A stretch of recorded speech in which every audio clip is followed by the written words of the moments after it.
Hello बच्चों, कैसे हैं? पीके केमिस्ट्री क्लासेस में आपका स्वागत है। बच्चों, आज हम क्लास 10th का एसिड बेस चैप्टर का आज एसिड के बारे में हमने पढ़ चुका है। आज हम पढ़ेंगे बेस के बारे में।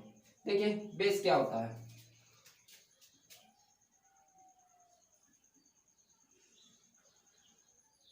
ए base is a chemical substances which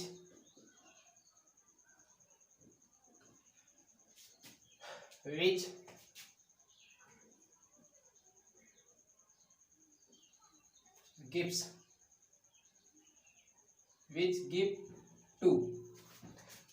to OH negative ion. इसको क्या कहते हैं? Hydroxide ion.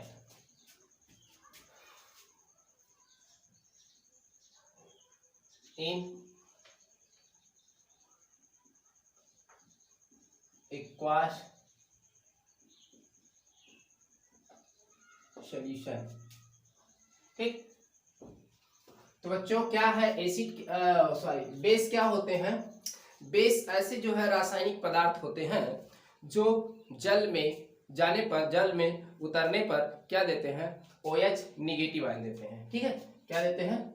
OH negative ion देते हैं। उसी को हम क्या कहते हैं? बेस कहते हैं। ठीक है, उसी को हम क्या कहते हैं? बेस कहते हैं। तो ये ऑर्हीनियस के अकॉर्डिंग परिभाषा ऐसा है, किसके अनुसार? आर्हीनियस। तो एसिड बेस की परिभाषा जो मैं बता रहा हूं ये आर्हीनियस के अनुसार यहाँ ये परिभाषा है।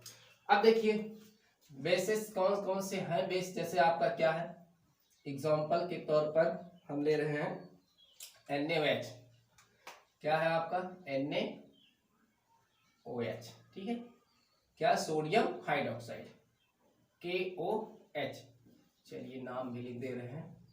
क्या? Sodium hydra oxide. ठीक है, या इसी को हम कहते हैं कॉस्टिक सोडा। ये क्या होता है? एक्वास सॉल्यूशन जब इसका बनता है, एक्वास सॉल्यूशन इसका जलीय विलयन बनाया जाता है, क्या देता है? Na पॉजिटिव और क्या देता है? Plus OH negative. ठीक है, तो OH इसने दिया तो ये क्या हुआ? एक क्या हुआ? एक आपका एक बेस है। ठीक है, इसी तरीके से आपका KOH है, इसका जब एक्वास सॉल्यूशन बनाएंगे तो A भी क्या होगा? चलिए इसको हम तोड़ देते हैं इस तरीके से। तो ये वाला जो कंप्लीटली आयोनाइड्स होता है, चलिए सॉरी कंप्लीटली आयोनाइड होता है तो एक ही तरफ ही लगाते हैं। अगर कंप्लीटली आयोनाइड नहीं होता है तो हम रिवर्सल का चिन्ह लगाते हैं। तो आपका K पॉजिटिव और प्लस क्या होगा? OH negative. इसने भी दिया तो A भी क्या आपका क्या हुआ? A भी क्या हुआ? बेस हुआ, है ना। Potassium hydroxide, potassium hydra oxide. ठीक, पोटेशियम हाइड्रा ऑक्साइड या कास्टिक पोटास कहते हैं इसको, कास्टिक पोटास कहते हैं। इसी तरीके से आपका क्या है? Ammonium hydroxide, NH4OH। Ammonium hydroxide ये वीक होता है, पूरा अणु इसका आयनिक नहीं होगा, इसलिए इसमें रिवर्सल का हम चिन्ह लगाएंगे। ठीक है, NaH4 पॉजिटिव और OH निगेटिव। ठीक है, अमोनियम आयन क्या बना है? अमोनियम आयन बना ए अमोनियम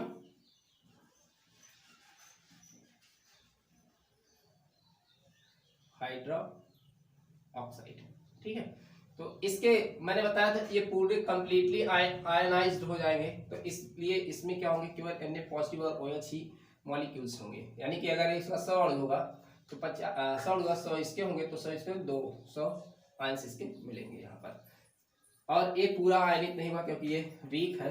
अभी आगे बताएंगे हम एसिड जो है, जैसे स्ट्रॉन्ग एसिड बेस के बारे में बताया था, वैसे यहाँ स्ट्रॉन्ग बेस और वीक बेस के बारे में बताएंगे हम। तो ये जो है यहाँ पर जो है, अगर इसके 100 अणु है तो इसमें से इसके कुछ अणु आयनित होंगे और इसके भी मॉलिक्यूल्स इसमें आपके रहेंगे, क्योंकि ये पूरा का पूरा आयनाइज नहीं होगा। ये निशान बता रहा है, ये चिन्ह आपका रियोसूल का बता रहा है। ठीक है, तो एक बेस जो है वे रासायनिक पदार्थ होते हैं जो जल में उतरने पर क्या देते हैं हाइड्रोक्साइड आयंस देते हैं। ऐसा परिभाषा किसने बताया था? ऑर्गेनियस ने बताया था।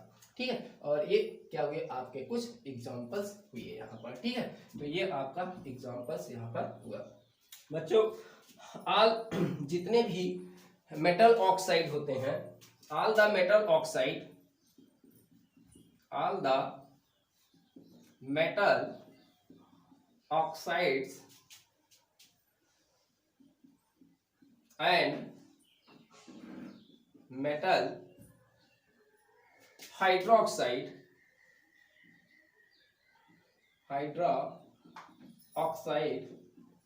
is called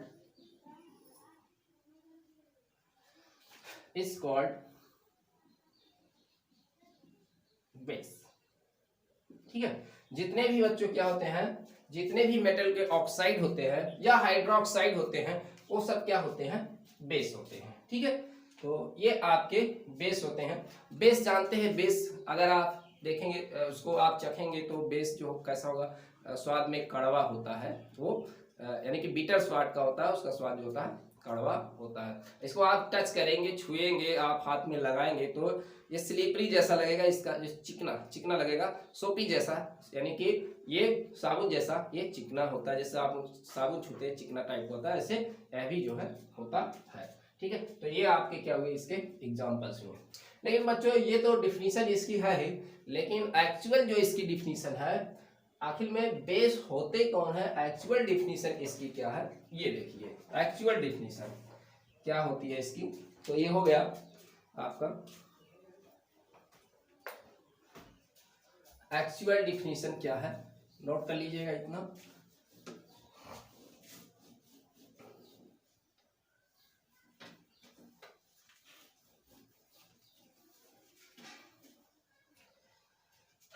अब बेस की जो है, जो आपका बेस है इसका एक्चुअल डिफिनीशन क्या है। ठीक है, तो a base is a chemical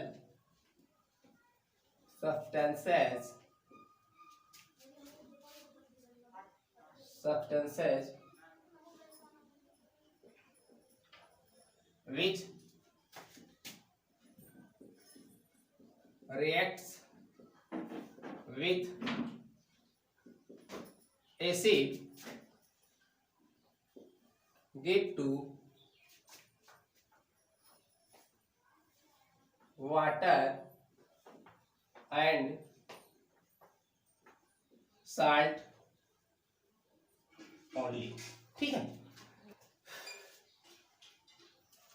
क्या दें, यानी कि अगर यहाँ पर आपके बेस और प्लस एसिड कहने का मतलब है, अगर ये रिएक्शंस करें और ये क्या बनाएं, वाटर प्लस जो है साल्ट बनाएं, तो वही क्या कहलाते हैं, आपके बेस कहलाते हैं। सही, एक्चुअल सही माने में बेस यही होता है, जो अगर बेस वही होता है, अगर कोई एसिड रूट से रिएक्शंस करे तो क्या बनाए, वाटर और साल्ट बनाए, तभी वो क्या कहलाता है, आपका बेस कहलाता है। एक्चुअल डिफिनीशन यही है, लेकिन और किताबों में जो डिफिनीशन लिखी होती है वो तो लिखी ही होती है, आप सब पढ़ते हैं, लेकिन एक्चुअल डिफिनीशन बच्चों इसका यही है, a base is a chemical substance which react with acid and give to water and salt only. ठीक है, तो यानी कि बेस वही पदार्थ, रासायनिक पदार्थ होते हैं जो एसिड के साथ रिएक्शन करके क्या देते हैं, वाटर देते हैं, पानी, और क्या देते हैं, साल्ट देते हैं, वही क्या आपके कहलाते हैं, बेस कहलाते हैं। एक्चुअल डिफिनीशन यही है। जैसे आपके क्या है एग्जांपल्स, अगर हम ले यहां बेस में, जैसे हम ले लें क्या आपका सोडियम हाइड्रोक्साइड, प्लस एसिड में हम ले लें क्या, एसिड में हम ले लें HCl ले लें, तो ये क्या बनाएगा, देखिए NaCl और प्लस क्या होगा H2O। ठीक, तो इसका ये sodium positive, OH negative, H positive.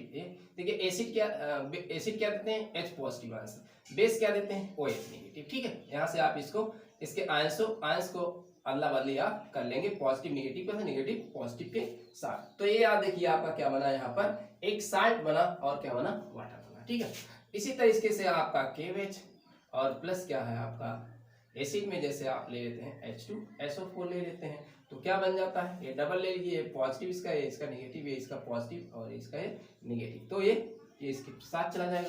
तो क्या बन जाएगा यहाँ K2SO4 और प्लस क्या होगा H2O डबल का। तो ये आप क्या बना यहाँ, साल्ट बना, साल्ट और वाटर बना। लेकिन बच्चों कुछ ऐसे रिएक्शंस होते हैं, अगर इनके ऑक्साइड्स भी आप लेंगे, जैसे सोडियम के ऑक्साइड लीजिए और क्या लीजिए HCl लीजिए और इसका रिएक्शन आपका है, तो क्या बनता है आपका, एक सॉल्ट बनेगा। तो सॉल्ट आपका क्या बनेगा, NaCl बनेगा, यहाँ देखिए। और ये क्या बनेगा, आप ये डबल ले लीजिए, यहाँ क्या बनेगा, ये 2 बनेगा और ये H2O। अगर इनके ऑक्साइड लेते हैं K2O, तब भी यहाँ आपका HCl और एक क्या बनेगा आपका, देखिए KCl बनेगा और क्या बनेगा H2O। तो चाहे वो मेटल के हाइड्रोक्साइड हो, चाहे वो मेटल के क्या हो ऑक्साइड हो, दोनों ही बेसिक नेचर के होते हैं और ये एसिड से रिएक्शन करते हैं तो साल्ट और वाटर बनाते हैं। नोट बच्चों, लेकिन यहाँ नोट में एक बात आपको ध्यान देना है, तो ये क्या हुए आपके बेस हुए, ये सब क्या हुए आपके, ये सब आपके बेसिस हुए ये सब, क्योंकि इसने रिएक्शन करके, ये बेस रिएक्शन करके वाटर और साल्ट बनाया, इसलिए ये सब क्या है, बेस है। लेकिन नोट, हम लेते हैं एक लेड ऑक्साइड लेते हैं, लेड डाई ऑक्साइड लेते हैं और इसका रिएक्शन हम कराते हैं HCl। तो बच्चों यहाँ ऑक्सीजन पर ऋण 2 होता है, 2 दूना 4 होता है, तो यहाँ पर आप ले लेंगे, यहाँ 4 ले लेंगे। ठीक है, इस पर ऋण 2 होता है ऑक्सीजन में, 2 दूना 4, ये 4 आप यहाँ बैलेंस करने के लिए लेंगे। अब देखिए क्या बनेगा आपका, साल्ट तो बनेगा ही PbCl2 और क्या, पहले लिखिए वाटर तो आपका यहाँ क्या बनना ही है, साल्ट आपका क्या है बनना ही है, प्लस यहाँ बच्चों क्या बनता है, क्लोरीन गैस बनता है। क्या बनता है, क्लोरीन गैस बनता है। अब ये कोई जरूरी नहीं है कि जितने भी मेटल के ऑक्साइड होते हैं वो बेस ही होते हैं, ये तो दे तो रहा है वाटर और साल्ट दे रहा है, बट उसके साथ साथ में क्या दे रहा है आपको, क्लोरीन गैस भी दे रहा है, इसलिए ये आपका क्या होगा, मेटल का ऑक्साइड है लेकिन ये आपका बेस नहीं होगा। तो ये वाला आपका बेस नहीं है, ये नॉट बेस। ठीक है, ये बेस नहीं होगा। इसी तरीके से आपका MnO2 मैग्नीज डाइऑक्साइड है, मैग्नीज डाइऑक्साइड, लेड डाइऑक्साइड नाम लिख लेंगे और इसको आप HCl के साथ रिएक्शन कराएंगे तो क्या बनता है आपका H2O तो बनेगा ही और MnCl2 बनेगा और क्या बनेगा यहाँ पर क्लोरीन गैस बनेगा। तो ये भी आपका क्लोरीन गैस ये देता है, ये भी क्लोरीन गैस देता है, इसलिए यह भी आपका बेस नहीं है। ठीक है, तो यह कोई जरूरी नहीं है कि मेटल के ऑक्साइड जो होंगे सब वो क्या होंगे, बेस ही होंगे, ऐसा नहीं है। यही मेटल का ऑक्साइड है लेकिन ये बेस नहीं है, ये मेटल के ऑक्साइड है लेकिन ये क्या है, बेस है। ये सोडियम के हाइड्रोक्साइड है और ये क्या है, बेस है। ठीक है, तो ये आप जो है एक्चुअल डिफिनीशन इसकी यही है, इसको आप जो है बढ़िया से याद रखेंगे। ठीक है, तो अब चलते हैं हम आपके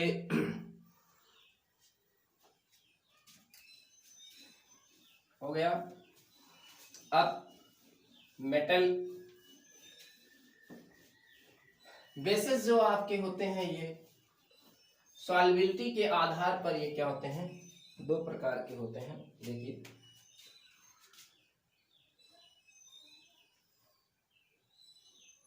एक आपके क्या होते हैं सॉल्युबल बेस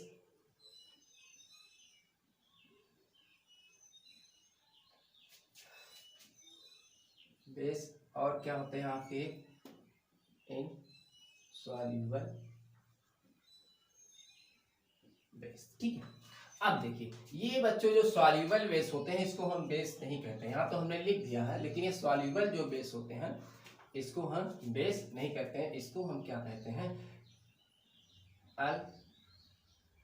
एल्कलीज। ठीक है, एल्कलीज कहते हैं इसको, यानी कि इसको हम कहते हैं क्षार कहते हैं। क्या कहते हैं इसको, क्षार। तो मैंने एक शब्द अभी लिखा था यहाँ क्षारक और यहाँ क्या लिखा हूं, क्षार। क्षारक का मतलब बच्चों होता है बेस।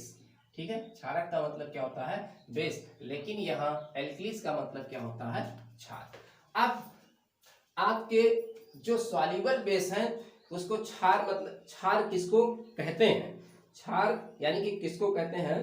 तो देखिए जो कुछ ऐसे बेस होते हैं जो वाटर में डिजॉल्व हो जाते हैं, वाटर में क्या होते हैं? सॉल्युबल हो जाते हैं। जो भी बेस वाटर में क्या होते हैं? सॉल्युबल हो जाते हैं, डिजॉल्व हो जाते हैं और OH निगेटिव आयंस देते हैं, उसी को हम क्या कहते हैं? स्पेशल रूप से उसी को हम क्या कहते हैं? एल्कलीज कहते हैं, एल्केलाइन कहते हैं, उसी को हम क्या कहते हैं? क्षार कहते हैं।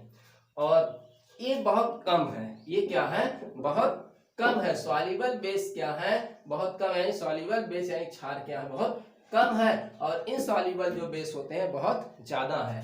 यानी कि जो आपके बेस क्या होते हैं? वाटर में क्या होते हैं? जाने पर ये सॉल्युबल नहीं होते हैं, घुलते नहीं है, उसको हम कहते हैं इनसॉल्युबल बेस कहते हैं। और ये OH निगेटिव जो है बहुत कम मात्रा में देते हैं।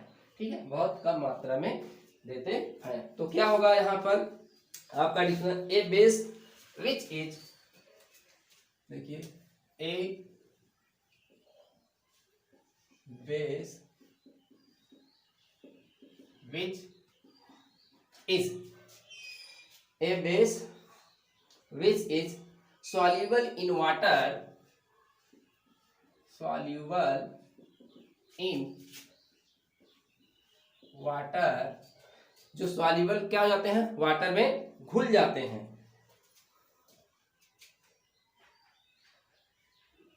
is called, तो क्या मैंने बताया आपको definition? A base which is soluble in water, soluble in water is called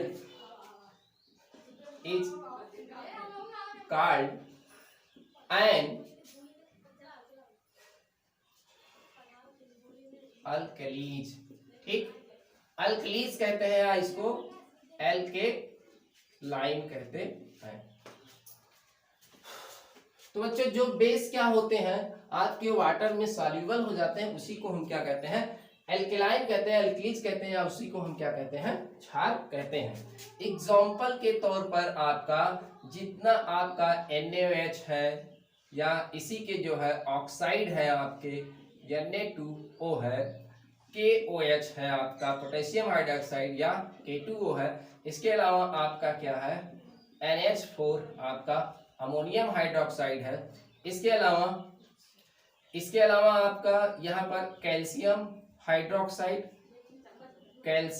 hydroxide और मैग्नीशियम हाइड्रोक्साइड, और इसके ऑक्साइड यानी कि कैल्शियम ऑक्साइड और यहाँ इसके ऑक्साइड मैग्नीशियम ऑक्साइड। बच्चों ये क्या है? ये भी आपके हैं एल्कली। ये सब आपके ये तो पूरा डिजॉल्व हो जाते हैं, इसको भी इन दोनों को इस श्रेणी में रखा गया है। लेकिन एक क्या होते हैं? पार्शियली जो है सॉल्युबल है, पार्शियली सॉल्युबल है। ठीक है, सॉल्युबल इन वाटर। ठीक है, ये पार्शियली सॉल्युबल, लेकिन इनको इन्हीं श्रेणी में जो है रखा गया है इसको। अब बच्चों यहाँ इनसॉल्युबल बेस क्या होगा? यहाँ पर इनसॉल्युबल क्या बेस क्या होगा? तो यहाँ ए base which is insoluble in water, insoluble in water is called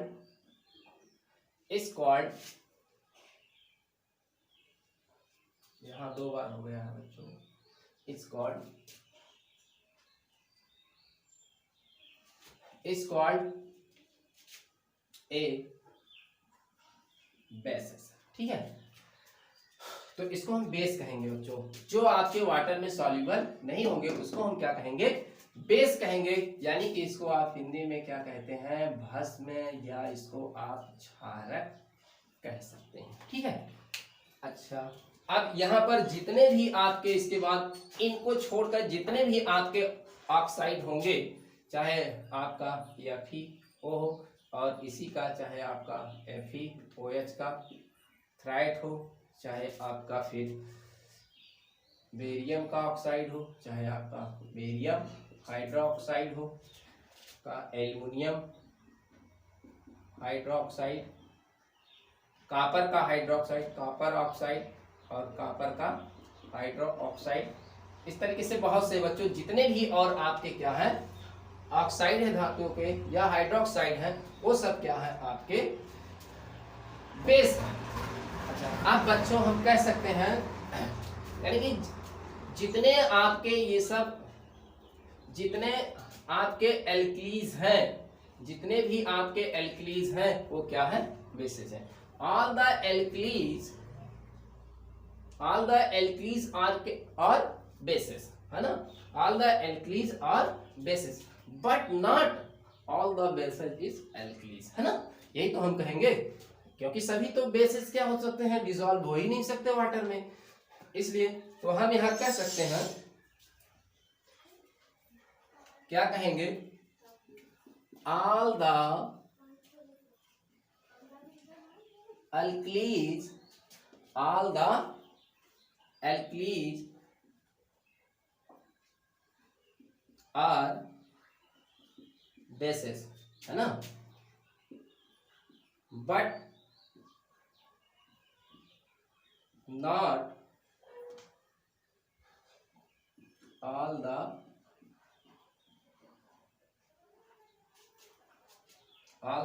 bases, but not all the bases are alkalis, है ना, ये चीज यानी कि ऑल द एल्कलीज आर क्या है, सभी एल्कलीज जो हैं ये बेस ही हैं, but not all the bases, लेकिन सभी जो बेस हैं ये क्या है एल्कलीज नहीं है, क्योंकि सब क्या होते हैं डिसॉल्व नहीं होते हैं। लेकिन जितने भी एल्कलीज आपके होते हैं ये वाटर में क्या सप्लाई करते हैं, हाइड्रो ऑक्साइड आयन ए सप्लाई करते हैं, ये भी करते हैं कुछ लेकिन ये बहुत कम, ये सबसे ज्यादा जो है OH negative hydro oxide ion को जो है सप्लाई करते हैं वाटर में, ठीक है। तो ये आपका हो गया। अब दोनों बच्चों सॉल्युबल बेस और यानी क्षार और आपका क्षारक में, क्षार और क्षारक में अंतर आपको समझ में आ गया होगा। जो आपके क्षारक होते हैं ये सभी क्षारक क्या होते हैं एल्कलीज नहीं हो सकते हैं, लेकिन सभी एल्कलीज आपके क्या हो सकते हैं, सभी क्षार क्या होते हैं क्षारक हो सकते हैं, सभी क्षार क्षारक हो सकते हैं, लेकिन सभी क्षारक जो है क्षार नहीं हो सकते हैं, ठीक है। तो वही क्षार क्या होते हैं क्षारक होते हैं जो वाटर में डिसॉल्व होते हैं, क्षार वही आपके क्षारक क्षार होते हैं जो वाटर में डिसॉल्व होते हैं, ठीक है। जो नहीं होते वो क्या होते हैं क्षारक होते हैं। अब आइए बच्चों, अब हम देखते हैं बच्चों स्ट्रॉन्ग बेसिस। अब हम हो गया ये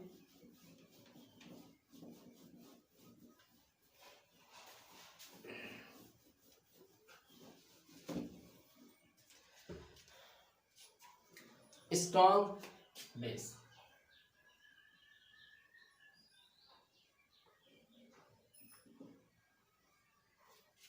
जितने भी एल्कलीज होते हैं बच्चों स्ट्रॉन्ग बेस होते हैं, बस आपका यही समझ जाइए। ये जितने भी आपके क्या होते हैं एल्कलीज होते हैं वो स्ट्रॉन्ग बेस होते हैं, और जितने भी आपके बेस होते हैं यानी कि भस्म होते हुए क्या होते हैं वीक जो है बेस होते हैं।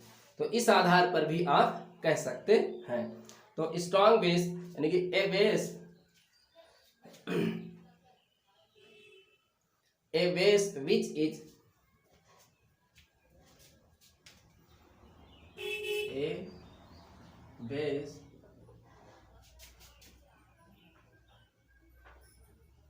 which is completely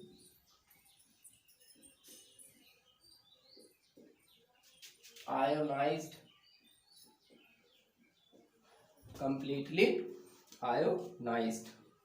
in water, in water and thus produce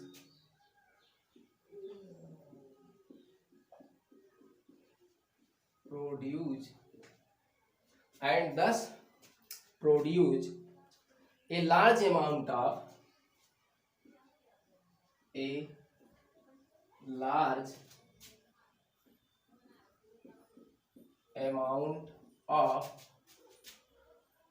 OH negative ions, है ना। क्या देते हैं? OH negative ions is called a strong base, या आप लिख सकते हैं स्ट्रॉन्ग बेस, और लिख सकते हैं एल्कलीज, है ना।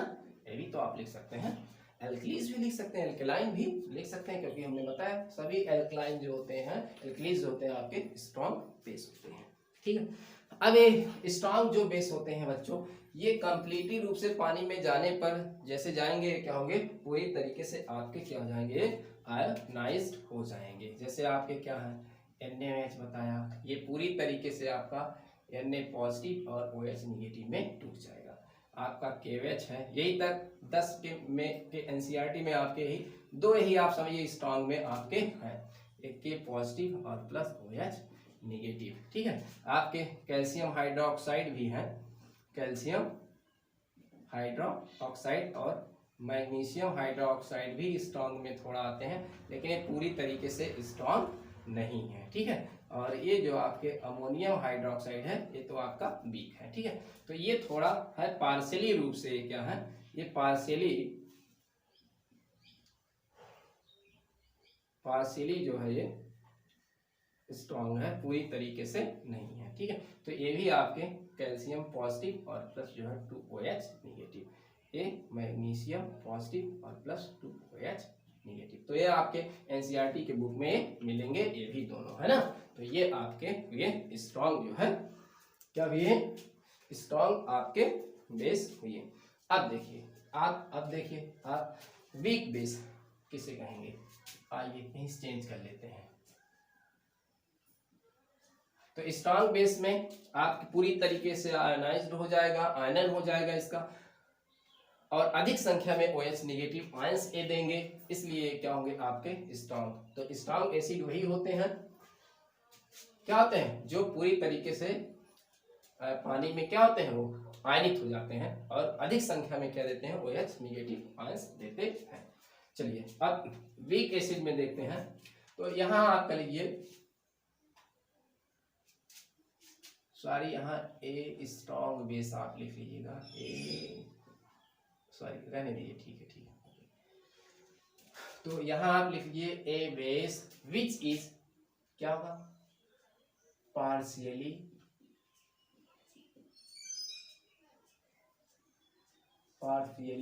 ठीक है, आयोनाइज्ड इन वाटर एंड दस प्रोड्यूस ए क्या, स्मॉल, ठीक है, amount of hydroxide ion is called a, क्या कहलाएंगे, वीक बेस।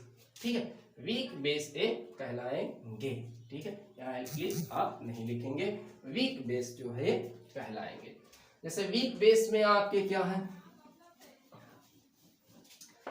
वीक बेस में आपके क्या है, जैसे NH4OH अमोनियम हाइड्रोक्साइड। ठीक है, तो ये क्या देगा, NH4 पॉजिटिव और प्लस OH निगेटिव, ये आपका क्या है, वीक एसिड है। इसके अलावा और आपका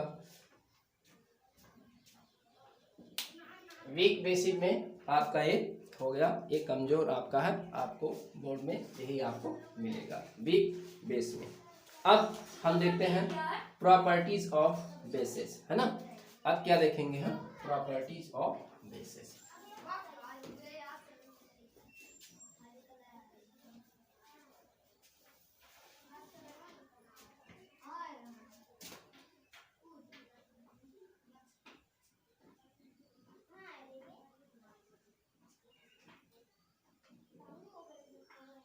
प्रॉपर्टीज ऑफ बेसिस। तो पहला इसमें आपका प्रॉपर्टी है, पहला प्रॉपर्टी है basis have bitter taste.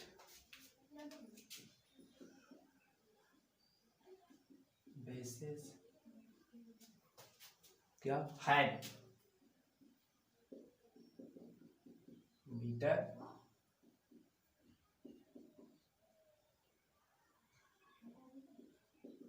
Test. ठीक है, तो कड़वा होता है इसका स्वाद, कड़वा होता है ना, कसैला स्वाद का या कड़वा होता है। दूसरा क्या है, बेसिस फील सोपी, बेसिस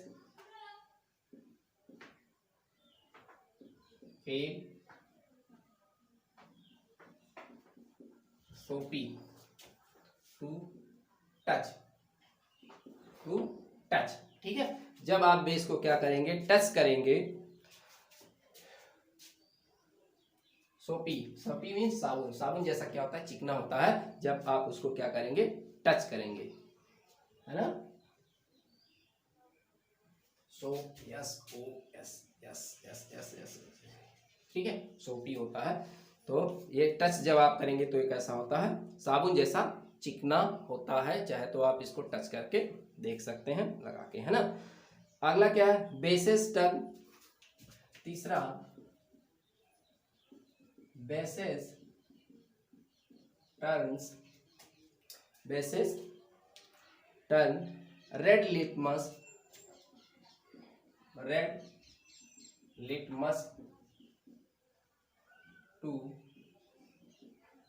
ब्लू। ठीक है, तो ये ब्लू जो है कर देते हैं, लाल लिटमस पेपर को क्या कर देते हैं, ब्लू कर देते हैं बेस। देखिए कैसे, A B A S E base, और यहाँ से बी एल यू ई आप लीजिए, तो बेस क्या करते हैं, ये बेस, अगर बेस क्या करते हैं, देखिए बेस आपके क्या करते हैं, यहाँ बेस जो होते हैं ब्लू कर देते हैं, किसको कर देते हैं पूछिए तो कहेगा red, sorry red litmus paper, है ना, लिटमस।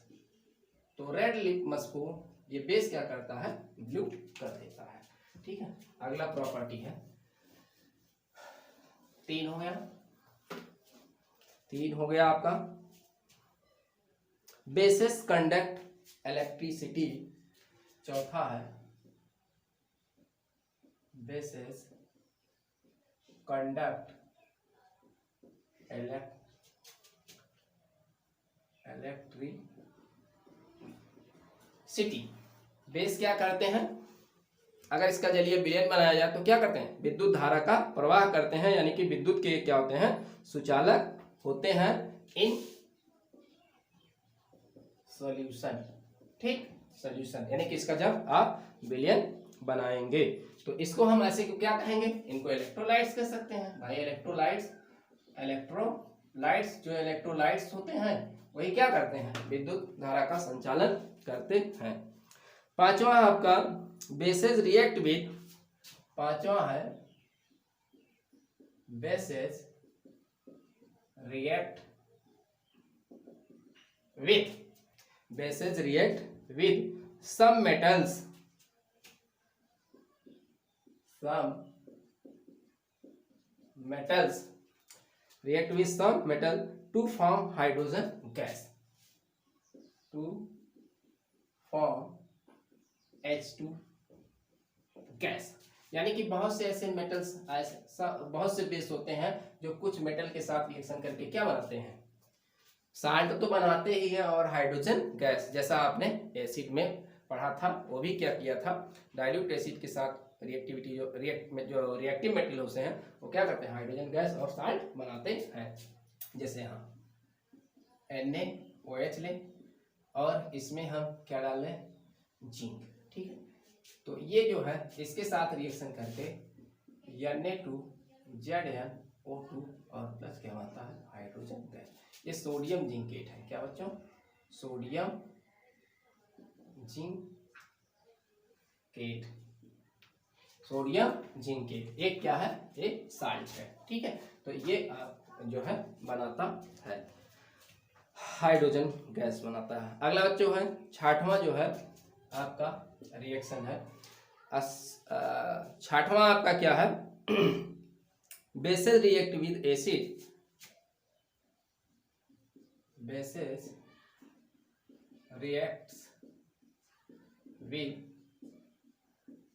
एसिड्स। अगर बेस एसिड के साथ रिएक्शन करते हैं तो क्या बनाते हैं, to form salt and water, to form salt and water. ठीक है, इस प्रक्रिया को क्या कहते हैं बच्चों, न्यूट्रलाइजेशन, उदासीनीकरण। तो जैसे आपका NaOH है बेस, आपका HCl है आपका, ये रिएक्शन करके NaCl प्लस H2O। ठीक है, ये KOH आपका है प्लस H2SO4 से रिएक्शन करके क्या बनाता है, K2SO4 और प्लस H2O बनाता है। तो बच्चों इसमें ओरिजिनलिटी क्या है, ये जो है बेस से क्या लेता है, OH लेता है, और अम्ल से क्या लेता है, H पॉजिटिव। ठीक है, यहाँ पॉजिटिव निगेटिव, यहाँ से पॉजिटिव ये निगेटिव लेता, और क्या बनाता है यहाँ उदासीन वाटर बनाता है, इसलिए इसको हम कहते हैं न्यूट्रलाइजेशन रिएक्शन। एक्चुअल अंदर में यह होता है। अगला है बेसेस रिएक्ट विद, 7वां बेसेस रिएक्ट विथ, किसके साथ रिएक्शन करता है, bases react with non metal oxide,